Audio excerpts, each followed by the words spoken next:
In this tutorial, I'll walk you through the most essential tools and features in Adobe InDesign, from setting up your file to working with text, shapes, and colors. If you're new to InDesign, this is the perfect place to start. You can download the practice files linked in the description below to follow along with the tutorial. Let's get started.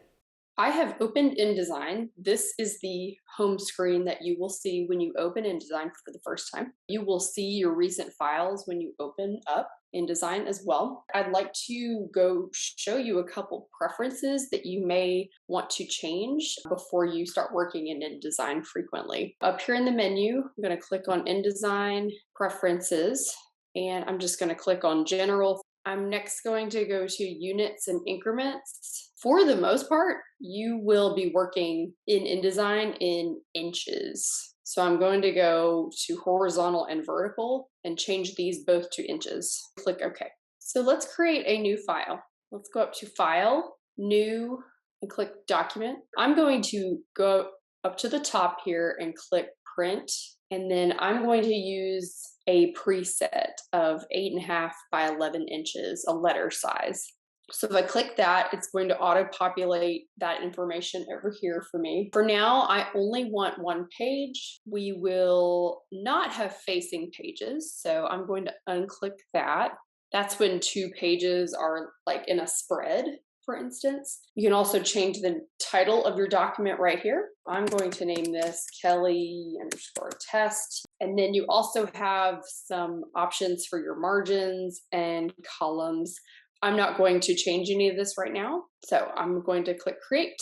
And there is our 8.5 by 11 document. Frames are what hold all of your content in your document. So that includes graphic elements like text, images, shapes, color blocks, anything along those lines. Let's create a couple frames. Select your type tool. It's over here on the left. And then I am just going to click and drag this type tool and make a little box. You'll notice the blinking line appears once I unclick, and that's just waiting for me to input some text here. So I'm going to type the word visit.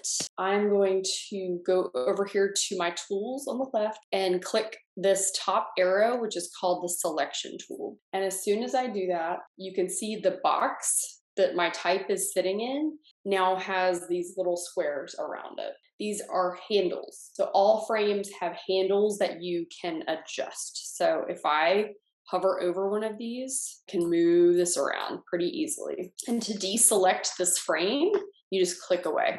You just click off of it into the document somewhere else. So we have a text box. Now I'm going to make a rectangle frame tool. I'm going to use the rectangle frame tool.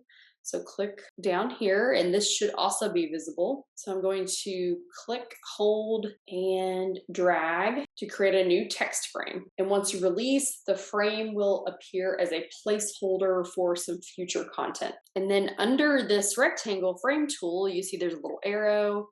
If I click that, you've got some other shapes that you can have for content boxes. So I'm going to try the ellipse frame tools. That's kind of like a circular tool. So I can make a circle like this, just click and drag, or I can delete that. And if you click and drag and hold Shift down on your keyboard, it will create a perfect circle. So I'll do that instead. Okay, so I'm going to next use my selection tool, and click on the rectangle frame that we created a minute ago. We are going to play with filling in this box with some color. So in the toolbar over here on the bottom, you have some different color options. You have a fill option. So if I click that, this means I want to fill a shape with a color. And then right under it, so you can click between these, this is the stroke. So this is putting a color around your shape. So I want to fill this shape with a color. So I'm going to make sure that this top box is clicked, the fill box. I'm then going to go over to my swatches on the right-hand side, my swatch panel. So I click swatches. I have a few colors that are available to me. I'm going to click this blue one, and it fills my shape with a color. If I want to add a stroke, So add a color to the outside of this. And I can actually do this in several places. I can do this down here in my tools area. So I can click on the stroke here. But you'll notice also with my swatches panel open, that also switched over here. So if I want to add a stroke, got to make sure to select this little box with the stroke around it. And now I can add a color to the stroke. So let's do maybe this yellow that I have here. And it did add a stroke. It's pretty light. I'm zooming in right now. And it's a little hard to see. I would like to make this stroke a little bigger and a little thicker so you can see it a little bit better. Over here in my panels, instead of swatches, we're now going to click on stroke. And again, these should all be visible, the panels that I'm looking at, if you are in the typography workspace that we chose earlier. Okay, so my box is still selected. You see the little squares around it. If I bump up the weight of my stroke, there it is. You can definitely see it a little bit better now. There's some other options that you may want to play with when it comes to strokes. You can do rounded corners and beveled corners. You can also adjust where the stroke appears on your shape. So do you want it on the outside of the shape? Do you want it all the way on the inside, or do you want it kind of centered on the edge of the shape? I usually just do centered. And then there's some different type of stroke options in InDesign. You can do dots, do dashed. You can do some of these like double lines, kind of cool. For now, I'm just going to stick with my solid, but that is something you can play with. All right, next we're going to play with adding images to frames. So earlier I asked you to download some files. You should have 2 image files and a text document with some sample text in it. So let's create a new rectangle frame. I'm going to go back over here. I'm going to click and hold and then choose rectangle frame tool. I'm going to make a new rectangle, so click and drag and hold down and unclick. And then up top, I'm going to go File, Place, and I'm going to place an image. You should have downloaded a Power T flag JPEG. I'm going to check that and click Open, and it has now placed that image in the box that I created earlier. So it's now within the frame. My frame was not the perfect size. It may have been a little smaller than this image, not quite the right dimension. So it may be cropping the image just a little bit so it can fit the frame. If we go up here to the selection tool, we can adjust the size of this box. We can also, if I hover my mouse over kind of the center of this box, this rectangle, I get this circle that appears and this little hand. This allows me to move the image inside my box. I now see an outline of what is actually my image. With that selected, I can then make it bigger. I can then make this smaller inside my frame. So you get the idea. You can play with the image itself using this little circle and the little hand, and then adjusting here. And then you can also adjust the size of the rectangle that it's in and crop it more. You may also have a specific size in mind that you need your image to fit within. So if I click this with my selection tool, and then I look up top here, it's a lot of numbers, a lot of stuff going on. Right here, width and height. Let's say I want this box to be maybe 2.5 inches. So I can adjust that, and you can see that box size just changed. And I want it to be maybe 2.5 by 2.5. Let's make it a square. So I'm gonna click up, make this 2.5. Oops, there we go. So obviously my flag, it's not fitting, I need to adjust it. And I really like that Power T to be like front and centered in this box. Some other options you also have up top here. If I look to the far right, I can click Fill Frame Proportionately. So that actually took my image and made it the full height of this box that it's sitting in without distorting it. The one next to it is Fit Content Proportionally. So that just took the whole image size, shrunk it down, so the image width fits inside the box.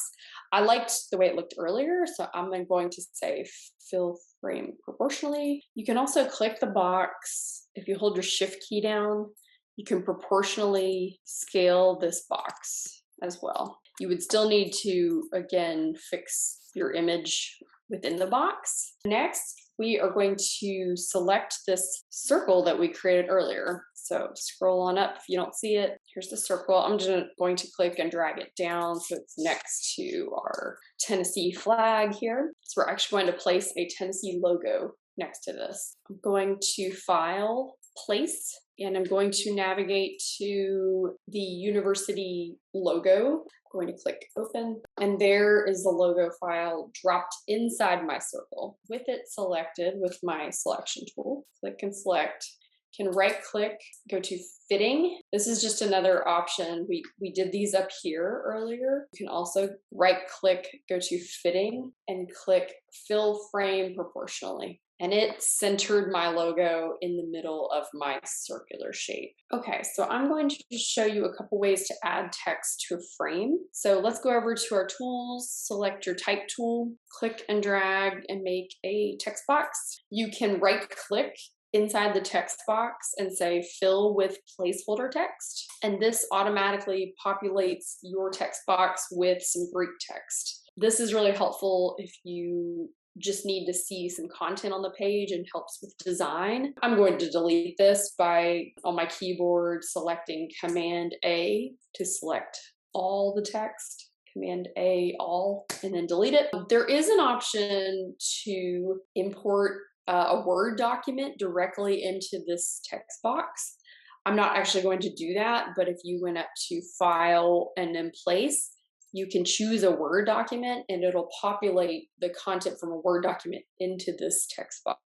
Pretty cool. For now, I am just going to go to my sample text that you downloaded and I'm going to copy that text. So I actually pulled it up over here, copy that text, make sure my cursor is in the box and it's blinking, and then I'm going to paste it in. So luckily this content all fits, but let's say my box was much smaller. Let's say I made a box that was like this size. This doesn't fit the content that I have at the size, the text size that I have currently. As we did earlier, you can adjust the size of this box and you'll know it's not fitting and that it's not all there because you'll see a little red box with a plus sign inside of it that's telling you you have more text and you need to make your box bigger. And this is called overset text, by the way, this little red box. I want to make this all fit nicely. That size seems to look pretty good. So let's say I want to adjust my text here. With the type tool selected over here,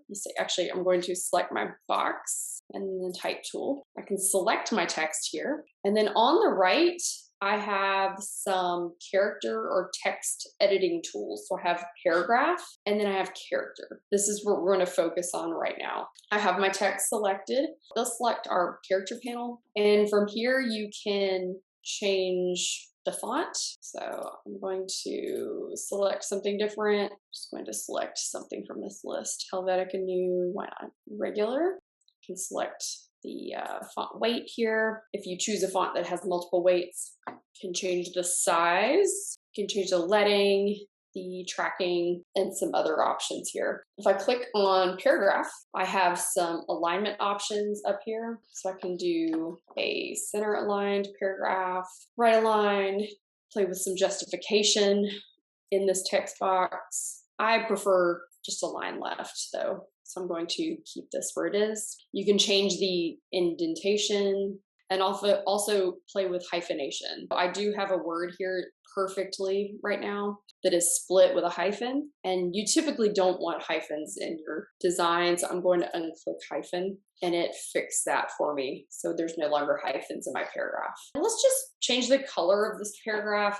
Typically you don't want small paragraphs of text to be in any funky colors, but maybe I just want this to be a dark gray instead of black. I have my text box selected. I'm going to click my type tool and select all the text again. And then let's go back up here to our swatches. By the way, just like when we were changing the color of our rectangle earlier, we could change the fill of the rectangle or the stroke.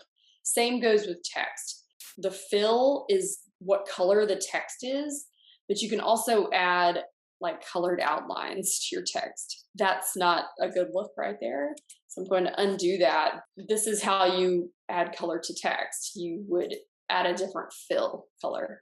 So I don't actually see a color here that I want. I wanted a dark gray. I'm setting this up for print, so I want to keep it a CMYK color. Up here on the right, you can click this little hamburger menu and say new color swatch. So that's what I'm going to do. I'm going to create a new color swatch. CMYK, that's what I want. I want it to be CMYK. I don't want it to be 100% black. I want it to be maybe an 80% black.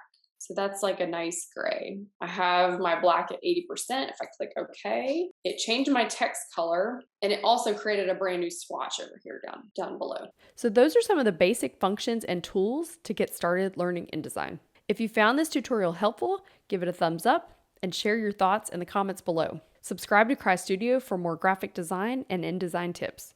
Thanks so much.